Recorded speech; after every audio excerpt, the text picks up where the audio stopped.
Fala, meus irmãos, Irion falando mais uma vez com vocês. Eu tive uma ideia aqui, vamos ver se ela vai dar certo, tá? Eu não sei porque também dependemos de direitos autorais aí de áudio do YouTube liberar ou não, tá bom? Vou fazer o teste. É o seguinte, eu sempre falo para vocês da Bíblia Mensagem, que tem o áudio dela no Spotify, no Deezer, em várias mídias sociais aí. Então, como eu tô lendo, como eu sempre escuto e sempre leio a Bíblia, eu pensei assim, cara, eu vou colocar o capítulo que eu tô lendo, que eu tô escutando naquele dia, para a galera do YouTube também escutar e refletir sobre. E depois eu coloco uma conclusãozinha no final do vídeo, mas o foco principal mesmo é você escutar aí a Bíblia, literalmente, tá bom? Então bora pro vídeo agora.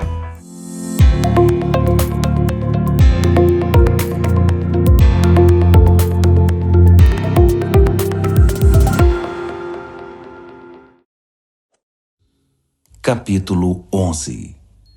O fato essencial da existência é que esta confiança em Deus, esta fé, é o alicerce sólido que sustenta qualquer coisa que faça a vida digna de ser vivida.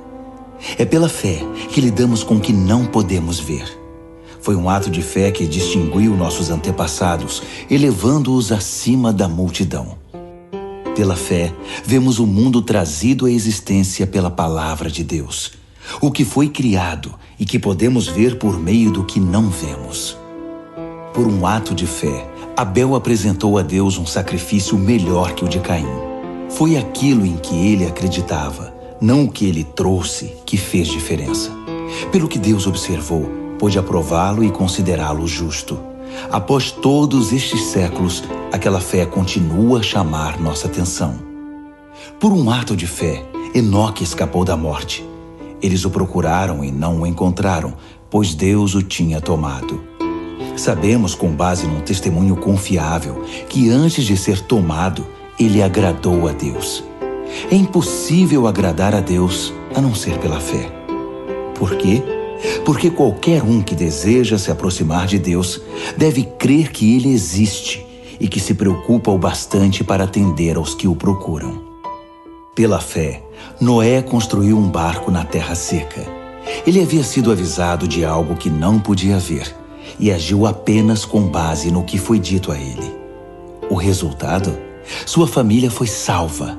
Seu ato de fé estabeleceu uma linha divisória entre a maldade do mundo descrente e a justiça do mundo que cria. Como consequência, Noé tornou-se íntimo de Deus. Por um ato de fé, Abraão disse sim ao chamado de Deus e partiu para um lugar desconhecido que se tornaria seu lar. Quando ele saiu, não tinha ideia de para onde estava indo. Por um ato de fé, foi residir no país que, de acordo com a promessa, seria dele.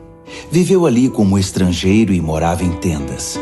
Isaac e Jacó fizeram o mesmo, vivendo pela mesma promessa. Abraão agiu assim, mantendo o olhar numa cidade invisível, que tem fundamentos reais e eternos, a cidade planejada e construída por Deus. Pela fé, a estéril Sara conseguiu engravidar, mesmo sendo já bem idosa, porque ela creu que a pessoa que fez a promessa iria cumpri-la. Foi assim que de um homem idoso e sem vigor, nasceram milhões de pessoas. Cada uma dessas pessoas de fé morreu sem ver o cumprimento da promessa, mas ainda crendo. Como conseguiram? Elas o viram e saudaram de longe, aceitando o fato de que eram passageiros neste mundo. Quem vive assim sabe que está procurando seu verdadeiro lar. Se estivessem com saudade do antigo país, poderiam ter voltado quando quisessem, mas buscavam um país muito melhor que o antigo. Buscavam o país celestial. É fácil entender porque Deus é tão orgulhoso dessas pessoas e porque é uma cidade à espera delas. Pela fé, Abraão, na hora da prova, ofereceu Isaque de volta para Deus. Agindo com fé, ele estava disposto a devolver o filho prometido, seu único filho, assim como se havia mostrado feliz em recebê-lo. E isso depois de Deus ter dito a ele: seus descendentes virão de Isaque. Abraão raciocinou que Deus, se quisesse, poderia ressuscitar o morto. Em certo sentido, foi o que aconteceu quando ele pôde retirar Isaque vivo do altar. Por um ato de fé, Isaque vislumbrou o futuro, enquanto abençoava Jacó e Esaú.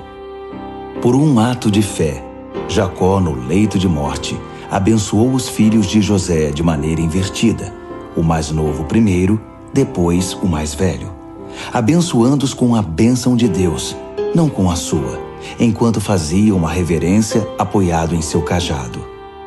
Por um ato de fé, José, na hora da morte, profetizou o êxodo de Israel e deixou instruções quanto ao próprio sepultamento. Por um ato de fé, os pais de Moisés, após seu nascimento, o esconderam por 3 meses. Eles perceberam a beleza do bebê e desafiaram o decreto real. Pela fé, Moisés, já adulto, recusou os privilégios da casa real egípcia. Preferiu a vida dura com o povo de Deus, em vez de se entregar à vida fácil de pecados com os opressores. Ele preferiu o sofrimento no arraial do Messias, à riqueza dos egípcios, porque enxergava adiante, antecipando a recompensa. Por um ato de fé, ele virou as costas para o Egito, sem ligar para a fúria do rei. Ele tinha o olhar naquele que ninguém pode ver e continuou firme. Por um ato de fé, celebrou a Páscoa e aspergiu o sangue da Páscoa em cada casa, para que o destruidor dos primogênitos não tocasse em ninguém. Por um ato de fé, Israel atravessou o Mar Vermelho em terra seca. Os egípcios tentaram fazer o mesmo e se afogaram. Por um ato de fé, os israelitas marcharam ao redor das muralhas de Jericó durante 7 dias e as muralhas caíram. Por um ato de fé, Raabe, a prostituta de Jericó, acolheu os espiões e escapou da destruição que veio sobre os que se recusaram a confiar em Deus. Poderia prosseguir, mas não há tempo. Ainda há muitos outros: Gideão, Baraque, Sansão, Jefté, Davi, Samuel, os profetas. Por seus atos de fé, eles venceram reinos, fizeram obras de justiça, viram promessas cumpridas. Foram protegidos de leões, incêndios e ameaças de morte. Transformaram a desvantagem em vantagem. Venceram batalhas, afugentaram exércitos invasores. Mulheres receberam seus queridos de volta dos mortos. Foram eles que, sob tortura, se recusaram a desistir e ser libertados, preferindo algo melhor, a ressurreição. Outros enfrentaram abusos, açoites e, sim, algemas e prisões. Temos informação de alguns que foram apedrejados, cerrados ao meio, assassinados a sangue frio.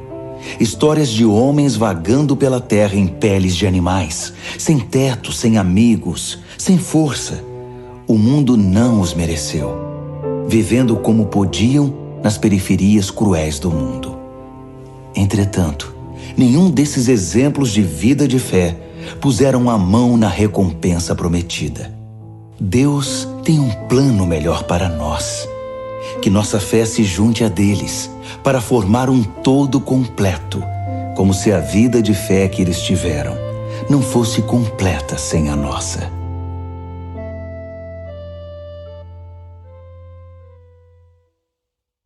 Hebreus. Pessoal, é isso.